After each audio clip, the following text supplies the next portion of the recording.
Here's what you missed on Phathead and Cande in the morning. Weekdays 6 to 10 a.m. on My Country 96.1. My Country 96.1, Phathead, Cande Roth. But one thing I wanted to tell you, have you ever seen this movie? So yesterday, I'm flipping around the channels, and I come upon FX, you know the channel FX? Yes, I do, yes. Okay. They had a full, what they called Oscar Day on FX, and they played Oscar winners back to back to back up until the Oscars. I watched a bunch of movies. Now, have you ever seen Hidden Figures, Cande? I have not, and I've wanted to since it came out. It is an amazing film, Cande. It is about NASA, the early days of NASA. Yes, I do know the premise.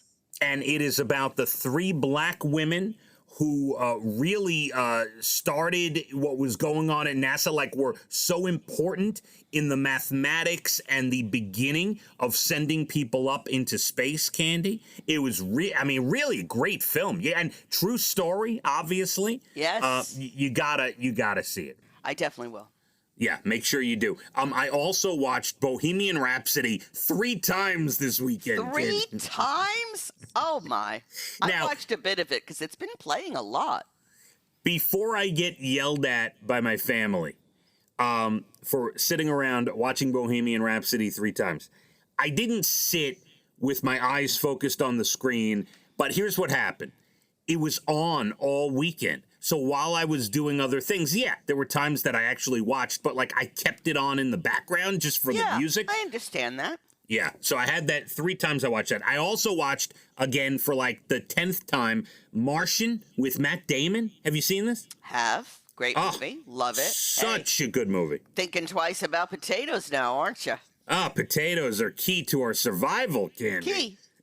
Absolutely. I'm going to try to grow them in my own feces in the backyard to see if I can make that work. I mean, if he could grow them on Mars, I could certainly grow them in my backyard, Cande. Yes. So that was good. And then I ended the weekend watching Grown Ups for the 100th time, Cande. Wow. The Adam Sandler film. Unbelievable. So, yeah. It was quite the weekend of movies. Yeah.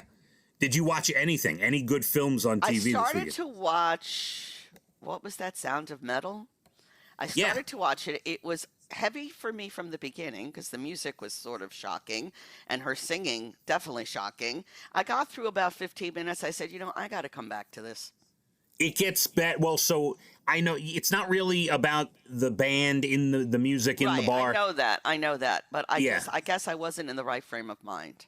It won some awards last night, by the way. Yeah, I bet it did. I had to absolutely say I'll be back and finish this off. Yeah. Okay. All right. Well, it's not earth-shattering. It's a good film, but, you come back to it.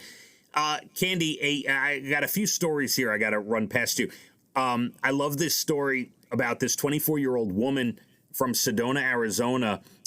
She took a trip to Sedona, Arizona. Bree is her name. She wanted to celebrate getting fully vaccinated last month. She said she was so excited by the trip, she decided to get a tattoo of the latitude and longitude coordinates of Sedona, Arizona. All right. Well, she accidentally mixed up the north and south, so now she has a tattoo of a random spot in the South Pacific Ocean on her body, Cande. Wow. Wow. That was a bit of a mistake. Sorry about that. Then, did you hear the story about the woman who learned that she has an outstanding felony charge from 1999 for not returning a VHS tape, Cande? Oh, my goodness. That's ridiculous. She just got married in Texas. Karen McBride, 52 years old. She went to try to change her last name. There was a problem. She had an outstanding felony charge back in her hometown of Norman, Oklahoma. She looked into it. She was charged with felony embezzlement in 1999 because she rented Sabrina the Teenage Witch from a video store, and she never returned it, and the charges were filed in March of 2000. So she's trying to get this off of her record because she now realizes she was let go from a couple of jobs and wasn't hired from a couple of jobs, and she thinks it's because of background checks. Outrageous. Isn't that insane? Outrageous. Incredible. So she is trying to get this cleared off her record. Wow. Yeah. And one more for you. I love this story because this is true in my home. When you and Brian are at the dinner table, do you two sit in the same seats all the time? We rarely eat at the dining room table. We're eating in the living room, okay? And we're sitting right next to each other watching TV. That's usually how it goes. Do you sit on the same sides of the couch all the time? Absolutely. Okay, that's all that matters. 68% of people say, oh, yes, they sit at the same seat at the table at their house. And I would say, yeah, our family, if we're eating all together, the five of us, we are always in the same seat. Right. All of your us. Seat at the dining room table. That's right. When I was a kid, I had my seat, my regular spot. That's how it goes. By the way, 19% of people say they either don't have a table or they don't eat at the table. Yeah. So that's how it is now. It's not rare. It's not rare. It's sad, but it's not rare. And I will take my food sometimes into the living room in my, sit in my rocker so I can watch Bohemian Rhapsody for the third time in a day. Yes, I know you. Yeah, I got that from you. My Country 96.1. Phathead and Cande in the morning, weekdays 6 to 10 a.m. on My Country 96.1.